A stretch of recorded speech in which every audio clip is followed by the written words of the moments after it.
तो क्या आपको लगता है एक मीडियम टर्म बुल मार्केट को दोबारा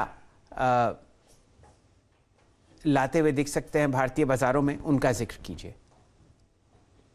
धन्यवाद सबसे पहले मुझे शो पर आमंत्रण का। देखिए, ये जो बजट था एक अच्छा बजट था।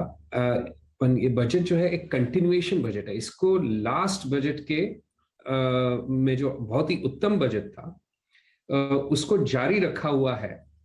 ये इस नजरिए से देखना चाहिए। तो कोई इस बजट में ऐसा कोई बड़ा नया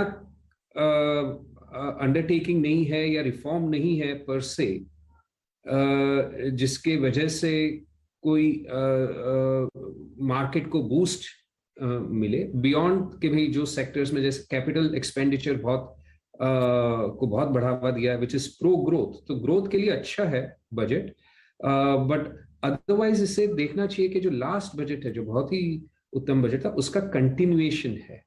इसमें कोई बड़ा नेगेटिव नहीं है, विच itself is a positive.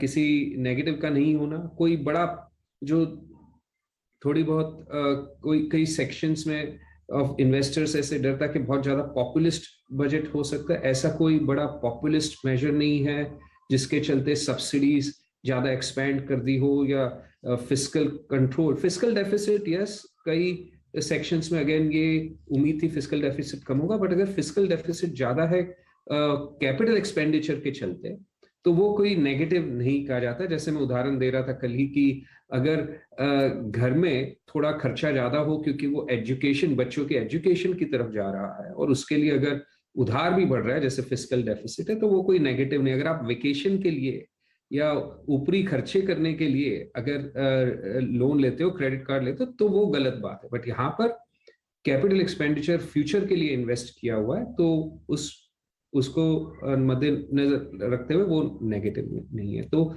Realistic budget है। जो आंकड़े प्रस्तुत किए हैं, जैसे डाइवेस्टमेंट टारगेट सिर्फ 65,000 करोड़ का लिया हुआ है, पिछले साल 2.25 लाख करोड़ का लिया हुआ था। तो आई होप कि इस टाइम हर टाइम गवर्नमेंट्स, पिछली कई सरकारें टारगेट मीट नहीं कर पाती थी डाइवेस्टमेंट का। होपफुली ये जो टारगेट है वो एक्सीड करेगी ये गवर्नमेंट, क्योंकि टारगेट ऐसा रियलिस्टिक रखा है। तो एक रियलिस्टिक बजट है, कंटिन्यूएशन बजट है, कोई बड़ा नेगेटिव नहीं है और pro growth because of capital expenditures है।